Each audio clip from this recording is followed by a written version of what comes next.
por ter aceito o nosso convite aqui na Transamérica. Bom dia Foca, equipe, parabéns pelo novo programa, um prazer estar aqui com vocês. Alessandro, Brasília, como sempre, é quente, né? Em todo o período do ano, desde o início da legislatura até no final, né, do mandato, enfim. E agora eu acho que é um período mais tenso, na minha avaliação, dos últimos tempos. Por quê? Muitas CPIs sendo propostas, CPI do MST, CPMI, CPI mista do dia 8, vários projetos de discussão que são um tanto quanto polêmicos, né? Então, o parlamentar ele precisa estar atento a tudo, a todos. O trabalho agora é muito mais intenso, né, Alessandro? Você tem um início de governo, né? Então, naturalmente, uma mudança de postura, uma série de projetos muito importantes que vão chegar na casa, reforma tributária, novo marco fiscal, e, ao mesmo tempo, a discussão política das CPIs. Isso é natural, é um direito da oposição, um direito da minoria. Eu acredito que algumas delas certamente vão render bons frutos, no sentido de dar mais informação para os brasileiros, mas isso, claro, gera debate, gera discussão e um certo estresse no ambiente político. Mas é da democracia, a gente tem que trabalhar dentro disso, porque é tudo previsto na Constituição. Algumas pessoas estão, de certa forma, dizendo que essas CPIs não vão dar em nada, e aí atribui também, aliás, fazem um paralelo com a CPI da Covid, dizendo que nada foi feito. Quais a herança positiva da CPI da Covid? A CPI da Covid evitou milhões e milhões de reais desviados em corrupção na vacina. Os casos foram identificados. Recentemente, a gente teve a punição de um dos indiciados, que foi um ex-diretor do Ministério da Saúde, envolvido naquele processo onde se insinuava a cobrança de uma propina de $1 por dose de vacina. Você garantiu a compra das vacinas no volume correto, para que todos nós tivéssemos a proteção, que fez com que a pandemia cessasse. Mas a CPI, ela se encerra no relatório. Durante todo aquele processo, há vários momentos em que eu falo isso. Eu digo, olha, a CPI acaba no relatório. Depois é Ministério Público, depois a Justiça, e a gente tem que seguir o trabalho. Então a CPI tem um papel muito importante. É claro que é um palco político, é claro que você tem hoje, cada vez mais, por conta até das redes sociais, cada vez mais políticos que estão muito mais preocupados em fazer um videozinho para botar nas suas redes, do que investigar de verdade, do que vai apresentar um projeto sério. E isso prejudica os trabalhos, mas, repito, é da democracia, essas pessoas todas, você gosta ou não, foram eleitas nos seus estados, merecem respeito, têm direito a estar lá e vão participar. O que a gente espera é que as pessoas tenham clareza dos fatos em si. No caso específico, CPMI do 8 de janeiro, o Brasil enfrentou uma tentativa de golpe de Estado, uma coisa seríssima, seríssima, né? E tem que ser transparente. Você tem que mostrar quem errou, quem planejou, quem seria beneficiado, quem se omitiu, quem falhou no trabalho. Eu digo, desde o dia do evento, eu sou um profissional de segurança pública. 2 guarnições do choque evitavam aquilo ali. Você já teve manifestações em Brasília com muito mais gente e se controlou com tranquilidade. Então ali você teve, sim, muito claramente uma omissão que precisa ser identificada, o que não afasta, óbvio, a responsabilidade de quem tentou dar um golpe de Estado. Sim. As causas dessa omissão, os motivos pelos quais as pessoas se omitiram. Porque, veja, o senhor falou, 2 guarnições do choque resolvia aquela parada toda ali. Mas a gente tinha o Gabinete de Segurança Institucional.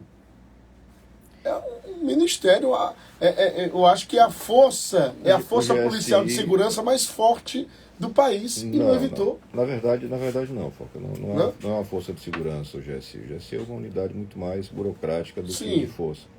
Ali você teve uma falha conjunta. Seguramente você teve uma omissão da Polícia Militar. Mas o GSE não gerencia a segurança? Não, eles não têm interferência na gestão.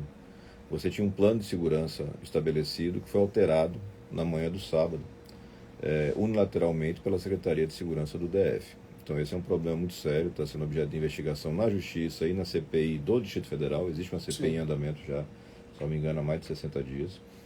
E é muito claro que você teve uma ruptura na cadeia de comando dentro da PMDF. Isso fragiliza bastante. Mas, ao mesmo tempo, você teve a omissão do Batalhão de Guarda, que é um agrupamento do Exército que tem a responsabilidade específica de proteger o Palácio do Planalto, e não funcionou. e você teve uma omissão, uma falha de gestão no GSI, que teria a obrigação de, primeiro de tudo, reunir essas informações e permitir que a presidência tomasse providências. Para você ter uma ideia, isso já está mais que provado, a porta do Palácio não foi arrombada. Sim. Para entrar no Senado, quebraram tudo. Para entrar na Câmara, quebraram tudo. Para poder entrar no Supremo Tribunal Federal, quebraram tudo. Mas no Palácio, não. No Palácio, a porta estava aberta. Isso tem que ser apurado. Pois é. Quem foi que deixou a porta aberta, né? Isso. Esse é o ponto. Sim, sim. É um dos pontos que você tem que esclarecer. E não é difícil. Isso aí é uma questão de você fazer a coleta de imagens, depoimentos bem feitos. Você vai ter muita clareza de quem se omitiu, quem colaborou com a tentativa de golpe. Por que a gente chegou nesse momento todo, quem financiou, porque uma parte disso foi financiado, essas pessoas não chegaram lá em Brasília naquele volume pagando do bolso, a gente sabe disso, né? Você teve gente pagando, mas é importante demais que as pessoas acompanhem isso com transparência. A CPI permite isso, né? Não tem investigação de gaveta em CPI, todo mundo está vendo, e aí você vai ter uma clareza do que aconteceu. Pessoal governista, turma ligada ao presidente Lula, que faz justamente a sustentação do governo no Congresso, antes da divulgação das imagens da CNN, que mostram justamente o ministro-chefe do GSI, o então ministro-chefe do GSI, o general Gonçalves Dias, sendo ali omisso, né, ali dentro do Palácio do Planalto. Após essa divulgação, o pessoal do governo passou a considerar de forma positiva a possibilidade da CPMI. O senhor já era favorável antes da divulgação dessas imagens ou só depois? Não, eu já tinha assinado a CPI, primeiro a CPI só no Senado, depois a CPMI. Eu sempre sou um defensor da investigação, né? Quem não deve não teme. Você tem que ter investigação, transparência, e o resultado sempre vai ser bom para a sociedade, porque você vai saber onde é que está o erro para corrigir, para que não volte a acontecer. O governo, todo governo é contra a CPI. Isso é uma característica de governo. O governo gosta de Congresso dócil, de Assembleia dócil, que não levante questionamento. Tanto é que a Constituição colocou a CPI lá como garantia de direito da oposição, da minoria, para investigar aquilo que a maioria não quer, né? Então, desde o começo a gente apontava que a CPI iria acontecer, eu dei várias entrevistas aqui falando sobre isso, porque estavam presentes os requisitos que a Constituição exige. Já foi assim na época da CPI da Covid, né? O governo também não queria e acabou tendo a instalação. Da mesma forma vai acontecer agora. Senador, uma das coisas que a gente vem observando é Rodrigo Pacheco muito alinhado com o presidente Lula. Essa demora dele ler o requerimento para a CPMI foi por conta disso? E se não tivesse sido divulgada essas imagens aí, você acha que a CPMI enrolava? Teria CPI do mesmo jeito. Você tem que lembrar que na época da CPI da Covid, o senador Rodrigo também não leu. Eu fui à Justiça exigir que ele fizesse a leitura. Né? Então, eu diria que não é que o senador Rodrigo Pacheco tem um alinhamento com o governo Lula, ele tem um alinhamento com qualquer governo. Era alinhado com o governo Bolsonaro, agora está alinhado com o governo Lula. Se entrar um terceiro governo aí, eu tenho certeza que ele vai se alinhar também. Tem políticos que têm essa característica. E existe essa tentativa sempre de controlar as coisas. Só que a Constituição foi escrita já com essas garantias, para que você possa, se você tiver coragem para fazer isso, buscar na Justiça a instalação. Ele sabia que isso ia acontecer e acabou, enfim, negociando as circunstâncias e fez finalmente a leitura nessa quarta-feira. A respeito das falas do deputado federal Rodrigo Valadares, ele usou, acho que foi uma comissão ali na Câmara dos Deputados e fez ataques ao senhor. Fez alguns comentários com relação à relação conflituosa de vocês dois, desde o início lá do mandato dele de deputado estadual, do senhor de senador, lá em 2019, e atribui também uma busca e apreensão na casa dele feita pela PF ao senhor, enfim. Como foi que o senhor recebeu essas mensagens e a reação do senhor a respeito das falas do deputado? Não é surpresa, né? O hoje deputado federal Rodrigo é um político que tem esse tipo de exercício, né? Você não vai encontrar um projeto que preste, você não vai encontrar um serviço prestado, mas você vai encontrar sempre essa tentativa de polêmica. É muito boa a sua pergunta, Foco, que permite tratar desse assunto de busca e apreensão, né? Eu vejo esse rapaz se vitimizando E não é verdade. Você pode ter acesso ao processo, eu posso lhe encaminhar uma cópia integral do processo.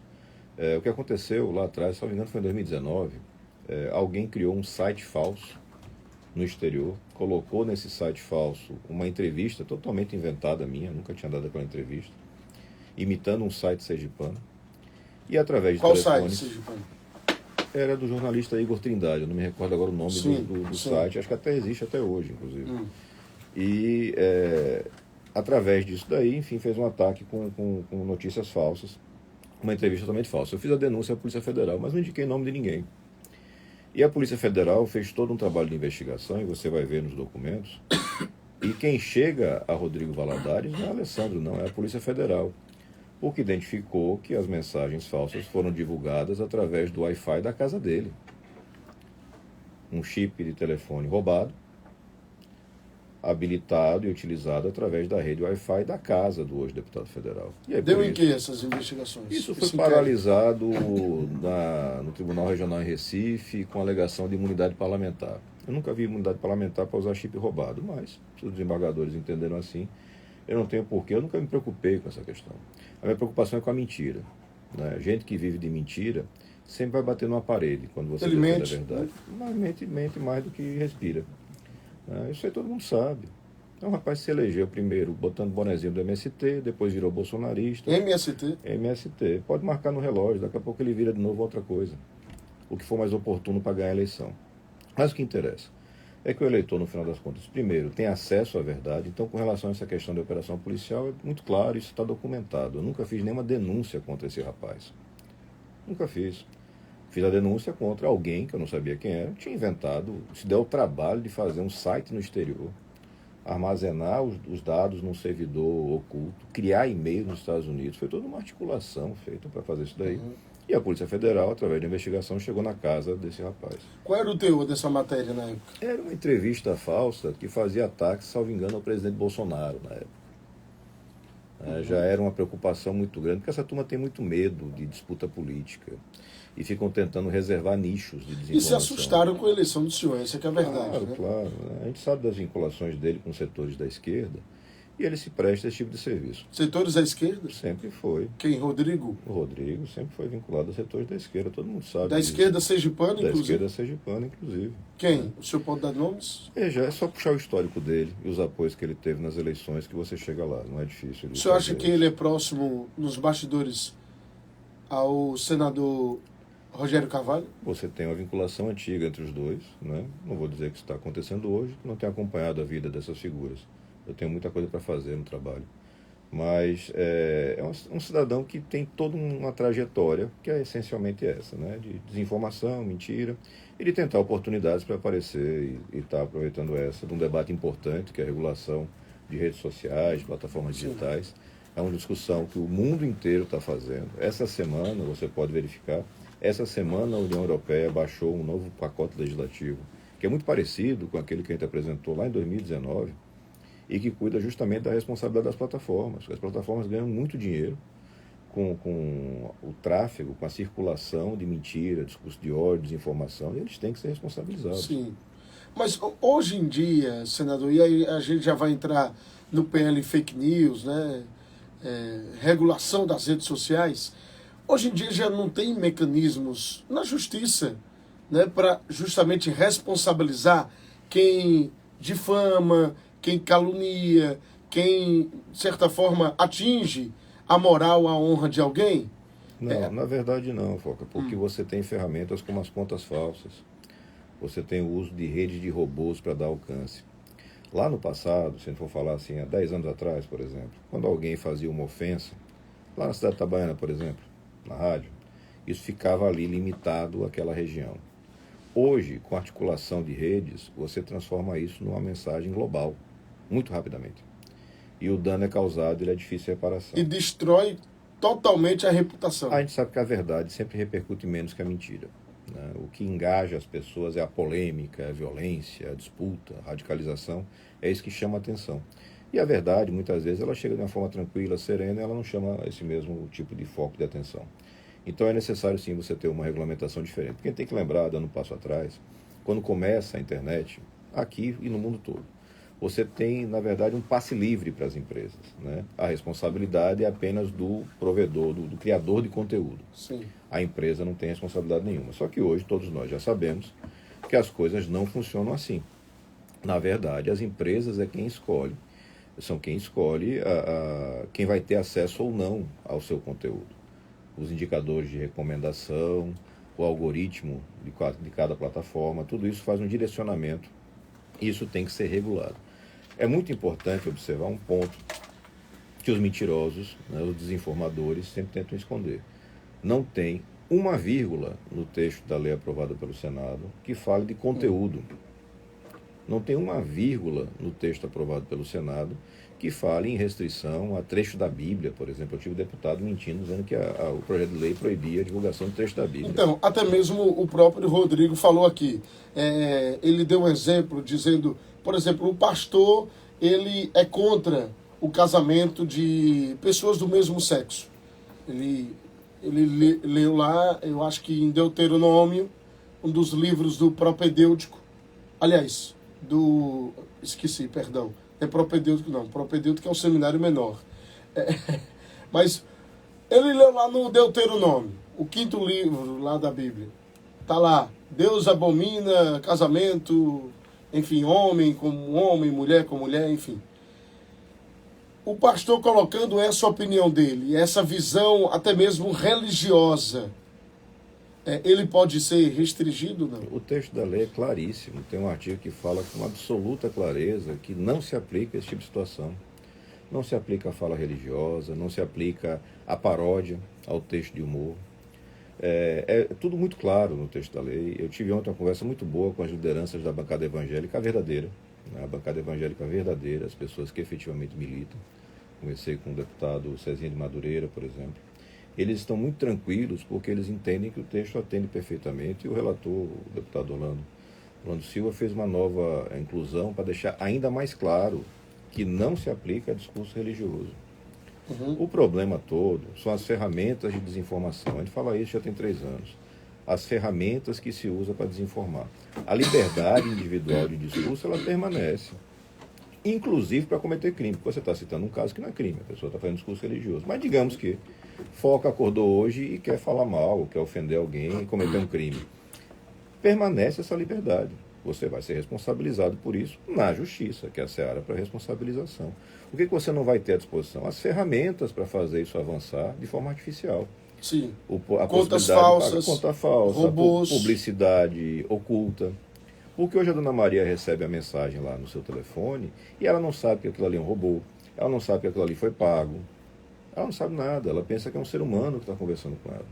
E você tem que ter a rotulagem muito clara. E outro ponto muito importante na legislação, que avançou bem nessa última semana, que é a proteção de crianças e adolescentes. A gente tem que ter toda uma restrição, toda uma cautela, porque os adolescentes, as crianças, estão sendo duramente penalizados por essa vivência digital sem controle. Os pais não têm condições de fazer esse controle. Muitas vezes não tem nem conhecimento para fazer. E aí você tem isso de novo. Isso é o mundo inteiro que está fazendo. Não é o Brasil sozinho. O mundo inteiro está fazendo. Proibir acesso para menores de 12 anos, obrigar que a plataforma fiscalize. Que a plataforma sabe tudo. A plataforma sabe a marca de refrigerante que você gosta. A plataforma sabe quando você sonha em fazer uma viagem de turismo. Se você está precisando comprar alguma coisa para sua geladeira. E eles sabem exatamente quem está usando aquele perfil. Então eles têm condições de fazer essa fiscalização. E você tem que responsabilizá-las sob pena de você ter uma deformação social que vai se aprofundando. E aí você vê aumento de casos de violência nas escolas, aumento de suicídio de crianças e adolescentes. Isso tudo passa. A correção desses problemas passa por educação e por uma fiscalização mais intensa em cima das redes sociais. Vai ter comissão da verdade para definir o que é verdade, o que é mentira? Não tem, de novo, não tem uma linha que fale sobre isso. Nunca teve. Mas, por exemplo, Alessandro, eu quero tecer um comentário, quero fazer uma avaliação a respeito do seu mandato de senador. Vou lá, gravo um vídeo, ou até mesmo falo aqui na rádio, repercuto nas minhas redes sociais. Eu não posso patrocinar esse vídeo criticando o senhor? Pode, se o conteúdo não for falso, não for desinformativo, não mas, for ofensivo, mas ainda com relação a figuras públicas. O direito de crítica contra a figura pública ele é mais amplo do que o cidadão comum. Então, você, profissional de imprensa, eu que sou hoje um representante político, a gente está sujeito à crítica pública, inclusive a chamada crítica ácida. Ironizar, falar de uma forma mais agressiva, você não vai poder ameaçar de morte, você não vai poder ofender a família. Mas você tem postagens assim. Existe isso. Existe o tempo inteiro. O projeto é para combater isso. Para combater as ferramentas que permitem que isso aconteça e a pessoa fique escondida no anonimato. A gente conversou no início dessa nossa entrevista sobre esse episódio que envolveu o hoje deputado Rodrigo e a busca que a Polícia Federal fez na casa dele. Não teve como identificar o perfil, não teve como identificar o servidor, que estava oculto, não teve como identificar o e-mail, porque era falso. A polícia identificou a rede de Wi-Fi da casa dele. Só que isso é um trabalho que não se consegue fazer o tempo inteiro. Então, o que eu preciso fazer é com quem criou lá o espaço, quem permitiu que aquilo existisse, se responsabilize, que é a empresa, que é quem ganha dinheiro. A rede social. A rede social, a plataforma, o buscador, o Google. Você tem hoje 2 grandes julgamentos em andamento nos Estados Unidos que tratam da responsabilidade do Google em indicar vídeos para as pessoas. Porque hoje, quando você abre ali o seu aplicativozinho do YouTube, por exemplo, você até escolhe talvez a primeira música, ou o primeiro vídeo. O segundo já é a máquina. Uhum. E aí vai seguindo aquilo ali. E quem é que define como é que aquilo é feito? Senador, é porque quando se coloca assim a palavra regular, já me remete em censurar. Assim, todas as é atividades isso que as pessoas têm medo, entendeu? A atividade que Tem você receio. exerce hoje, Foca, né, com muito brilhantismo, ela é regulada. Ela é regulada. Você não tem aqui uma atividade jornalística que é desregulada. Sim. Existe toda uma série de obrigações. E se você cometer um crime aqui, na Transamérica, é responsabilidade você, é responsabilidade da empresa. Sim. Ninguém censura o seu conteúdo. Não é assim que funciona. Agora, tem regulamentação. Tem limites. Precisa ter isso. Você precisa ter clareza para que as pessoas possam ser responsabilizadas e que o cidadão na ponta seja esclarecido. Olha, isso é robô. Você tem as fazendas de robôs, como se chama, né? Você tem um cidadão que daqui a pouco entra na vida de influência ou na vida de político, hoje está muito parecido, influência e político, e daqui a pouco brota 10 mil, 20 mil, 30 mil, 50 mil, 100 mil seguidores. Você vai olhar, todo mundo indiano. Acaba arrumando um seguidor na Índia, não tem incumbe, mas tem na Índia. Quer dizer, o cidadão comum não entende isso. E o algoritmo, que faz a recomendação de conteúdo, também se deixa iludir voluntariamente, porque ele diz, olha, esse cara é importante, ele tem 100 mil seguidores. Mas o senhor concorda comigo? Ele. O senhor concorda comigo que essa ferramenta de destruição de reputação, ela está à disposição de qualquer um, claro, da esquerda, da direita, claro. Mas eu não entendo porque a direita é quem combate mais o PL do senhor. No começo, e a esquerda está junta. Os dois lados batiam muito lá no começo. Hoje tem gente aí que faz vídeo, enfim, influencer famoso que aparece defendendo o projeto de lei, mas lá atrás batia, lá atrás era contra. Porque pouca gente se dá o trabalho de ler o texto. Pouca gente se dá o trabalho de ler o texto. Se você pegar o texto para dar uma lida, você vai ver que não tem uma vírgula que fale sobre conteúdo. Veja, eu sabia que o senhor ia vir para cá, e eu disse, eu não vou ler, eu ia ler o texto. Se eu não vou ler o texto, porque se eu ler o texto, de certa forma eu já vou saber de algumas situações e eu não vou ter dúvidas. Então o entrevistador bom é aquele burro que não sabe de nada, que pergunta e quer saber. Porque o povo em casa quer saber justamente do que o texto consiste. Mas eu vou, até na terça-feira, eu vou vir com a minha opinião aqui com relação ao PL das fake news. Vou passar o final de semana, vou estudar. E agora, senador, a respeito da posição hoje dos governistas da esquerda, está junto com o PL, é isso? Na sua avaliação, o senhor acha que passa? Eu acredito que vai ser bastante disputado, porque hoje a grande resistência vem das empresas, né? Você teve, já comprovadamente, a Meta, que é a dona, né, do Facebook, por exemplo, fazendo distribuição de vídeo falso durante essa semana, atacando o projeto. Isso já aconteceu lá atrás, quando a gente foi votar no Senado. Eles jogam duro, o jogo deles é bruto. Eles fazem desinformação, eles fazem com que você acesse a isso. Se eu colocar no Google uma pesquisa sobre o projeto, ela vai dar só resultados negativos, ou a maior parte negativo, porque eles direcionam mesmo. Tudo isso é manipulado, senhor? É manipulado, sim. É comprovadamente manipulado. Por todo mundo? Pela Meta, pelo Google, por todo mundo? Na verdade, você tem aí 3 grandes empresas, né? A Meta é dona do Facebook e do Instagram. Né? E você tem a Alphabet, que é dona lá do Google. Né? Então, elas dominam o mercado de uma forma muito intensa. Qual a terceira? Você tem agora o Telegram crescendo muito. Né? E o que acontece? Esse tipo de serviço, chamado serviço de mensageria pessoal, que seria o WhatsApp, Telegram e alguns outros parecidos, eles começam como se fosse uma coisa de troca direta de informações. A Alessandro manda mensagem para a Foca devolve e tal. Isso é protegido pelo sigilo da comunicação individual. Só que hoje você tem comunidade de 150 mil integrantes. Não é mais um mensageiro individual, é uma rede social. Porque permite que você faça a divulgação em massa de conteúdo e permite que você faça a divulgação alegando sigilo. Então, essa semana, a Justiça do Espírito Santo, se não me engano, suspendeu o funcionamento do Telegram no Brasil, porque eles se recusaram a dar dados de grupos neonazistas daquele estado, que estavam organizando ataques em escolas. Então você veja o nível de arrogância dessas empresas e o perigo que você tem, porque ele tem todos os dados de gente que está planejando ataque em escola. A justiça manda, não é Alessandro, não é Foca, não. A justiça manda entregar os dados. E o cara diz, não entrego não. Eu estou aqui na Rússia, problema de vocês aí, se virem, não vou entregar. Então a gente tem que ter, enfim, uma firmeza de regulação, sempre preservando a liberdade individual do cidadão. O cidadão continua com essa liberdade. A Constituição é clara, o texto da lei é claro. Você continua com a sua liberdade individual. Agora, ninguém tem direito a cometer crime. Ninguém tem direito a um anonimato eterno que lhe permita ficar lá se escondendo da responsabilização. E a lei vem e corrige esse tipo de problema.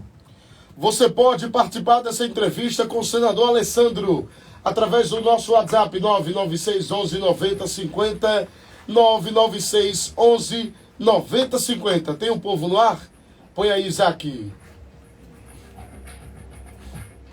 Bom dia, Foca. Bom dia. Quem fala é Augusto Gação, de Itapuranga da Ajuda. Gostaria de parabenizar por esse programa, né? Que está o maior sucesso, principalmente aqui em nosso município. E gostaria de fazer uma pergunta ao nosso senador, referente, Foca, aos repasses da saúde, principalmente no estado de Sergipe. O que é que o senador tem a dizer com essas dificuldades que a gente está tendo nas redes de saúde, né, do estado e dos municípios? Pois não, senador. A saúde pública em Sergipe, não é de hoje, passa por uma série de problemas. Me permita aqui, por favor, sem querer cortar, mas já cortando, agradeço ao Augusto pela audiência aí do Rádio Ligado, a gente fica feliz com a sua participação e, evidente, mandou um abraço para ele. Importante pergunta do Augusto lá de Itaporanga. Itaporanga está enfrentando dificuldades, o prefeito teve a coragem de abrir uma UPA, que tem muita cidade grande que não tem, só que o custeio é muito pesado. Ele está sofrendo muito lá para poder arcar com isso e está tentando colaborar. Então, como eu estava falando, você tem dificuldade de financiamento, dificuldade de estrutura na saúde pública. Existe uma possibilidade de encaminhamento para a solução disso. A gente tem conversado bastante com o governador Fábio Mitidieri no sentido de usar melhor, coordenar melhor o trabalho da bancada federal. A bancada vai trazer em 4 anos alguma coisa como R$1,5 bilhão em emendas impositivas só para a saúde. Então, se isso for bem direcionado, se for bem organizado, você faz um trabalho que vai proteger o cidadão. Se você deixar disperso, você tem um risco muito grande de, enfim, desperdiçar recursos, não ter o recurso chegando no local correto. Os repasses, na medida em que, enfim, existe o compromisso do Ministério e a determinação, estão acontecendo. Só que você tem que ter um planejamento melhor, uma coordenação mais bem feita por parte da Secretaria de Saúde. A gente tem conversado também constantemente com o secretário de Saúde, para que você tenha um melhor planejamento. Existem boas ideias em gestação na Secretaria Estadual de Saúde. A gente tem uma compreensão de que agora eles começam a tentar organizar melhor a rede para que você possa proteger o cidadão. Mas é muito dinheiro, é caro, só que esse dinheiro existe, esse dinheiro é do cidadão, e se a gente trabalhar com seriedade, ele consegue atender.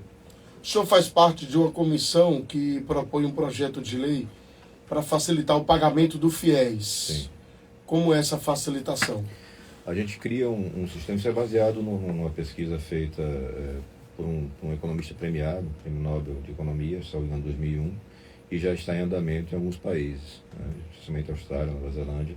E basicamente você cria uma contribuição após a graduação. Então o cidadão pegou o FIES, se formou lá na profissão que escolheu, e ele só começa a pagar quando ele tiver renda para pagar. E essa captação, enfim, essa cobrança é feita pela Receita Federal. Você cria uma contribuição específica que só é incidente na renda daquele cara que fez o FIES, daquela pessoa que fez o FIES. E consegue aí evitar inadimplência, você consegue evitar a negativação desse cidadão, porque vários hoje fazem FIES e infelizmente não conseguem colocação no mercado de trabalho. Então, você cria uma bola de neve de dívidas ali e a gente tem que corrigir isso. Então, é um bom projeto muito técnico. A gente esteve conversando com o Ministério da Educação, o Ministério da Fazenda, mostramos os dados e a gente espera que consiga avançar nesse sentido, porque o financiamento educacional é muito importante.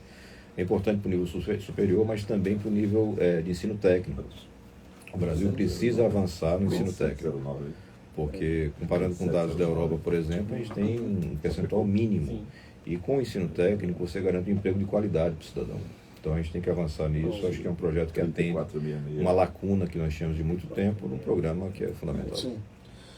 Ontem, Daniele Garcia esteve aqui, senador, e ela disse que não tem compromisso nenhum com Edivaldo Nogueira, de votar no candidato de Edivaldo, indicado por ele, para a Prefeitura de Aracaju em 2024.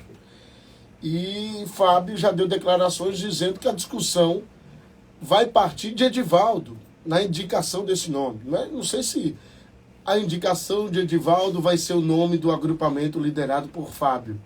Não sei. Mas a participação de Edivaldo, o nome que ele indicar, vai ter um peso muito grande. E ela também falou a respeito dessa situação de mudança de comando do Podemos, a fusão junto com o PSC, e integrando agora uma base partidária que não deixa de apoiar, de estar ali no satélite de apoio a André Moura. Né? Ah, mas ela é aliada a André? Não sei. A fusão aconteceu lá em Brasília, PSC e Podemos. Ela, coincidentemente, estava no Podemos, tem uma boa relação com o Zeca, né? Bom, qual a sua avaliação, senador?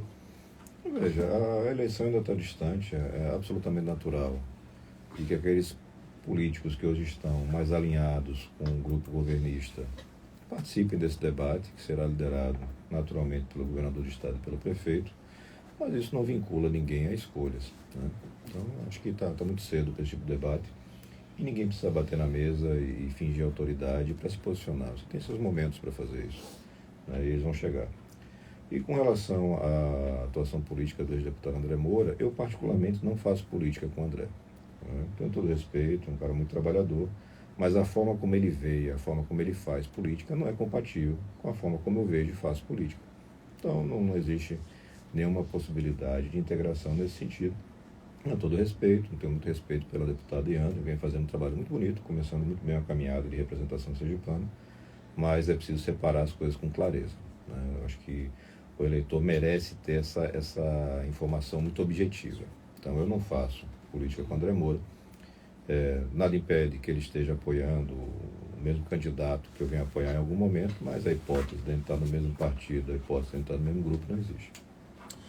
As pessoas estão interagindo aqui, participando através do nosso WhatsApp nessa entrevista com o senador Alessandro Vieira, aqui na Transamérica 90,5. O povo tá migrando, viu, Gladson? Gledson de Porto da Folha, o buraqueiro tá aqui fazendo uma visita. O povo tá migrando, o povo tá vindo para os 90,5 da sua Transamérica. Você manda mensagem através do nosso WhatsApp 996 11 90 50, 996 11 90 50. Participe dessa entrevista com o senador Alessandro Vieira. Bom dia, Foca, aqui é Zelito Andrade. Eu concordo em número, gênero e grau com o senador Alessandro. Ele está de parabéns com esse comentário sobre o projeto das fake news. O projeto aí das fake news, a regulamentação das redes sociais, é de autoria do senador Alessandro, né?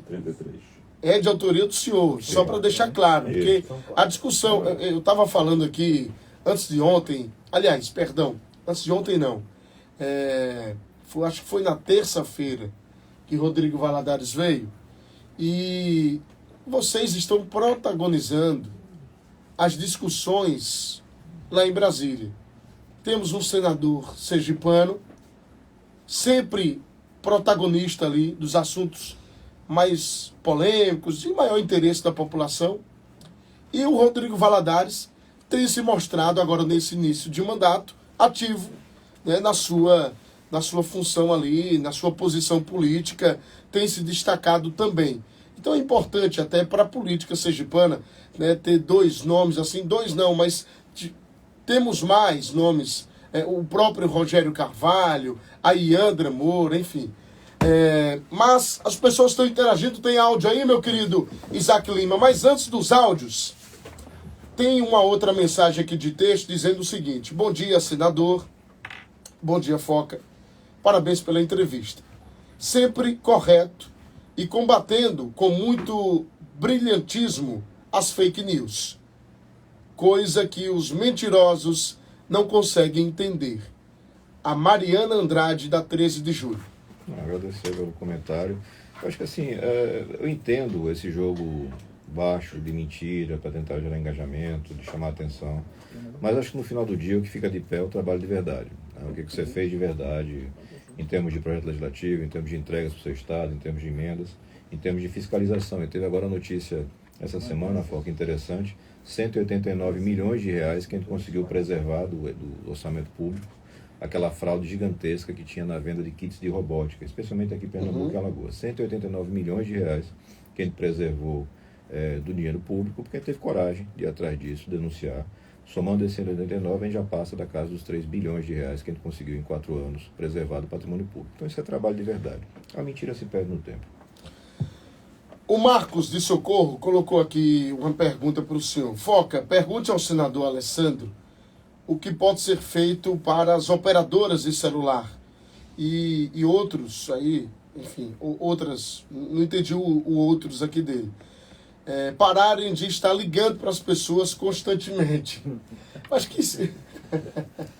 Você tem aí... Em algumas ocasiões, as ligações é de cobrança, né? Você tem muita propaganda. Né? Principalmente no meu caso. Me liga, cobra. E é telefone do mundo inteiro, né? Brincadeira. A gente tem aí a Anatel, que pode ser a qualquer momento acionada para esse tipo de situação. A situação ela chega no limite do crime, né? Sim. No abuso de propaganda, no abuso de interferência. Existem ferramentas para cuidar disso, mas infelizmente a própria velocidade da justiça faz com que para as empresas seja mais lucrativo continuar cometendo erro do que corrigir. Mas é um fato que já foi legislado sobre isso, já tem ferramenta para isso, acionar a Anatel e fazer a denúncia da linha. Vamos lá, tem mensagem de áudio aqui no nosso WhatsApp, 996 11 90 50. Participe, eu quero saber que você está aí nos ouvindo. Deixe a sua mensagem, a sua pergunta, o seu questionamento para o nosso entrevistado, o senador Alessandro Vieira, que protagoniza em Brasília as discussões, sobretudo sobre o PL das fake news, que é de autoria do senador sergipano. Põe no ar. Bom dia, Foca, bom dia, Alessandro, bom dia a todos os ouvintes. Queria dar minha opinião a respeito aí desse projeto aí de Alessandro, que na minha opinião não é para calar uma pessoa comum ou punir uma pessoa comum de fazer alguma crítica a respeito. Eu fazer uma crítica à Foca. Foca já vai ter hoje os meios que existem para poder me punir, né? Essa lei, para mim, ela é para calar pessoas que dão opinião a respeito de algum político. Não é só calar, é botar essas pessoas presas, que essas pessoas fiquem na cadeia, né? Porque hoje em dia você fazer uma acusação e ela ser punida nas leis que já tem hoje, você só vai fazer o quê? Vai pagar uma indenização, alguma coisa assim. Mas isso acontece com pessoas comuns. Agora, pessoas comuns atacando político, esse político quer que as pessoas comuns sejam presas. Não dê opinião a respeito de política. Essa é a minha opinião. Ok, tá aí. O nosso ouvinte, o Alexandre aqui de Aracaju. Tem mais áudio? Vamos pôr na sequência. Bom dia, Foca. Bom dia, bom dia, Alessandro. Bom dia a todos que estão sintonizados no 90.5 Transamérica FM. Senador, parabéns pela sua atuação no Senado, por lutar pelo Brasil melhor, pelo Sergipe melhor. E com certeza, viu? Adriano Hora não se arrependeu de te dar esse voto de confiança no senador. No começo, não vou negar para você, não, fiquei um pouco em dúvida, viu? Mas a gente observando no dia a dia, a gente tem um bom senador lá em Brasília representando o Sergipe e representando o Brasil. E pode contar com certeza com a amiga Adriano Hora nessas próximas caminhadas vindouro por frente. Valeu, Adriano Hora de Macambira. Valeu, Foco, um abraço, senador Alessandro. Muito obrigado, meu querido Adriano Hora. Agora 7h21, 7h21 na nossa Transamérica. Tem mais áudio para participar aqui, os nossos ouvintes interagindo com o nosso entrevistado, o senador Alessandro. Bom dia, Foca. Bom dia, ouvintes da Transamérica. O senador Alessandro deveria se preocupar em conseguir recursos para a melhoria do nosso estado e não em perseguir. Ele só gosta de perseguir. Está denunciando Valmir Fransquinho levar ao STF por conta de uma fala. Só que na eleição para governo estava em Itabaiana, ou ligando, pedindo apoio de Valmir. Hoje Alessandro é uma coisa, amanhã ele é outra. Na eleição defendia porte de arma. Hoje ele é praticamente contra. Então ninguém sabe o que ele é, na verdade, né? Aprovar a PL, dar fake news, isso aí é uma censura. Aqui é Wagner da Barra dos Coqueiros. Tem mais áudio chegando, simbora. Bom dia, Foca. Tudo bem? Bom dia. Pergunta aí ao Alessandro Vieira. E agora que ele está do lado do Fábio Tidieri, arrumando um cargo agora por os amigos dele na Barra do Coqueiro, né? E antes, na política, falava tudo, né? De Fábio Tidieri, de Valmir, entre outros, né? De Rogério. E hoje é aliado de Fábio. É engraçado, viu? Hoje ele está elogiando o Fábio aí no rádio. Mas antes, malhava. O que ele tem a explicar isso aí agora? Que tendo muito cargo no governo agora. Explica aí, por favor. Bom dia. É o Pedro, aqui de Aracaju. O senhor tem cargos no governo? O senhor é aliado ao governador Fábio, Alessandro? A gente tem hoje um alinhamento desde o segundo turno. Não tenho cargos em governo, não. Isso aí é falta do que fazer. Eu não gravei o nome desse último rapaz, infelizmente. Pedro, você vai buscar mais informação que você vai chegar em algum lugar na vida. Bom, o Garção falou já da saúde, a gente conversou sobre isso. O Alexandre e Adriano falaram sobre, enfim, fake news, a gente já falou sobre isso. O Wagner, da Barra dos Coqueiros, ele falou sobre esse processo de Valmir. As falas de Valmir, porque Valmir condiciona, ele, é claro, na fala dele. Sim. Olha, para eu poder me livrar, eu precisava apoiar Rogério Carvalho. Então, como é que vai ser essa situação agora no STF? Com relação a essa fala desse rapaz da Barra, Wagner, só nos primeiros 4 anos foram 253 milhões de reais que a gente trouxe para Sergipe. Quanto? 253 milhões de reais. 253 só milhões. Nos primeiros 4 anos. A gente está avançando, eu espero muito em breve poder confirmar 50 milhões de reais para a Adutora do Leite, um projeto de redenção do sertão. Então, assim, antes de falar besteira, estuda um pouquinho, vai procurar informação, aí depois você puxa o saco do seu político, é um direito seu, não tem nada com isso. Mas não fale mentira não no rádio, que é feio. Essa questão de aliança política, de estrutura política, como é que você vai trabalhar, a gente teve que fazer uma escolha no segundo turno, né? E uma parte dessa escolha foi motivada pela atuação de Valmir Fransquinho. Valmir Fransquinho é um candidato inelegível, né? Ele está inelegível desde 2018, se não estou enganado. Ele nunca conseguiu na justiça uma vitória. Ele nunca conseguiu uma decisão que permitisse ele ser candidato. Ele conseguiu decisões para continuar fazendo campanha, e o resultado foi quase 500 mil de votos anulados em Sergipe. E passada a eleição, ele anunciou apoio para o candidato do PT. Veja, ele é o candidato bolsonarista no primeiro turno, ele anuncia o candidato do PT no segundo turno, e dá uma entrevista recentemente, onde ele disse que fez isso em troca de ter uma vantagem na justiça. Vantagem essa que, diga-se de passagem, ele conseguiu. Uma semana depois, ele estava declarado elegível. O que eu fiz, eu acho que qualquer homem sério tem que fazer, porque política tem que ser lugar de gente séria, é cobrar que ele explique que vantagem foi essa, Sim. Que negociação foi essa, quem ofereceu, porque do conteúdo da entrevista dele se vê uma insinuação do crime de corrupção praticado por um senador, no caso Rogério, e pelos ministros do Tribunal Superior Eleitoral. Uma coisa, não estamos na feira de Itabaiana, contando conversa na mesa de bar. Não está falando de coisa séria. Então ele explique agora por que ele fez isso, como é que foi isso, se era verdade, se era mentira. Ele descredibiliza a atuação dos ministros Ele do acusa de TSE. crime. Hã? Ele acusa de crime, porque por conta do apoio político, os É, ministros sim. teriam votado de uma forma A, B, C. Ele está acusando de crime. Então é uma coisa séria. Essa turma que fala uma coisa em pé, fala outra coisa sentada, tem que aprender que as coisas têm que ter responsabilidade. Então é muito simples, não tem nenhum problema. Continuo apoiando a cidade de Itabaiana, continuo apoiando o prefeito Adair. Tem uma excelente relação com o Ícaro, com o grupo de Valmir, mas no que eu tiver possibilidade de reagir, eu não gosto, não aceito molecagem. As coisas têm que ser muito objetivas, muito sérias. E eu espero que o Valmir seja o ministro que vai ser o relator dessa interpelação, o ministro Luiz Fux. Sim. Eu espero que o Valmir tenha a oportunidade de explicar o que ele quis dizer com essa vantagem aí para um acordo político. E também com relação a uma situação dele, que ele falou durante o primeiro turno das eleições, dizendo que 2 promotores de justiça falaram para ele que estavam articulando para prender Adailton. E que não prendeu por conta dele, que ele pediu para não prender, que os promotores não prenderam. Isso é tráfico de influência? Tráfico de influência, a informação que a gente tem é que existe um processo na Justiça investigando essa declaração. Na Polícia Federal, um inquérito, na inclusive. Polícia Federal, apurando essa declaração. É aquela coisa, tem gente que se empolga na fala e sai falando o que não pode, o que não deve, ou o que não é verdade, muitas vezes, né? Para mostrar uma importância, um prestígio. E eu acho que o caminho da Justiça é o caminho correto. Olha, você não está dizendo isso? Mostre aqui o que foi que aconteceu. Sim. Explique. O povo de Sergipe merece saber a verdade. Sabendo a verdade, ele vai poder votar melhor da próxima vez. Bom dia, Foca. Parabéns pelo programa. Parabéns ao senador Alessandro por combater essas fake news com o projeto de lei. Queria saber a opinião dele de como ficará as fake news bolsonaristas depois dessa PL, já que eles fizeram sucesso caluniando, mentindo e denegrindo.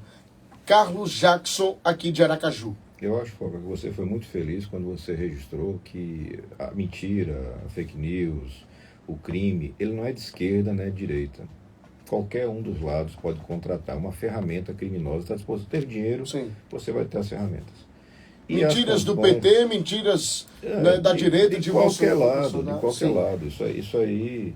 E assim, e além desses que estão com interesse político, você tem aqueles que têm interesse no crime mesmo. Você tem pedofilia, você tem os furtos de dados, você tem um monte de coisa que acontece em rede social. Então, as pessoas tentam dar uma discussão muito ideológica sempre, muito de partido político, mas não é. Né? Efetivamente não é. A gente tem ferramentas criminosas que precisam ser interrompidas. Acho que o projeto vai bem, o projeto tem um alinhamento com aquilo que o mundo inteiro está fazendo. Eu peço que as pessoas tenham essa paciência de ler um pouquinho mais, conhecer o projeto, verificar o que o mundo está fazendo nesse sentido. Hoje o mundo inteiro já entendeu que essas grandes empresas, que são bilionárias, elas precisam ser responsabilizadas. Você não pode mais permitir que você tenha sites, você tenha fóruns, você tenha grupos de discussão defendendo ataque em escola. Sim. A gente teve essa semana mais uma tentativa, se não me engano, no estado da Bahia. Né? Sim, a gente tem exato. que ter cuidado com isso. Senador, me permita, só para liberar o senhor já. Tem ouvinte aqui na linha, não é isso? Tem ouvinte na linha? Alô, bom dia. Tem WhatsApp? É o WhatsApp? Você libera aí mais um áudio para o senador Alessandro. Bom dia, Luiz Carlos Foca. Bom dia a todos. Bom dia. Ao nosso senador, delegado Alessandro. Senhor senador, gostaria de saber o que é que o senhor pode fazer para intervir as operadoras de celulares. Marcos está mandando mensagem. E é o mesmo cara. Na maioria das vezes, não, é outro. ligando constantemente. E quando a gente atende o telefone, eles não falam nada, desligam o telefone. Teve um tempo aí que tinha parado o telefone. Quanto tempo, Paulo? Então, senador, é uma situação gravíssima que está incomodando as pessoas que estão até no volante ou no hospital, cuidando de um parente, e toda hora uma operadora de celular ligando constantemente, sem que o cliente não deve nada. Tá aí. o ouvinte, o Marcos, aqui de Aracaju. O senhor já falou sobre esse assunto. É uma reclamação constante, né? O abuso de determinadas empresas. Existe lei para combater isso, existem ferramentas, a gente tem a denúncia, a Anatel funciona muito bem. E é muito importante você ter o cidadão consciente dos seus direitos, né? Então, não só participar aqui no programa de rádio, mas saber brigar também nos órgãos competentes para que isso aconteça. Como é que segue o senador lá nas redes sociais? Você tem todas, basta fazer a busca aí com o nome do senador Alessandro, você vai ter os dados abertos. A gente trabalha com transparência total desde o começo do mandato, as pessoas podem, enfim, avançar nos nossos projetos, a destinação de emendas. A gente passou 3 anos lutando contra o orçamento secreto e graças a Deus conseguimos uma vitória muito importante, que é uma vitória para o Brasil, e a consequência é que hoje tem mais dinheiro para Sergipe.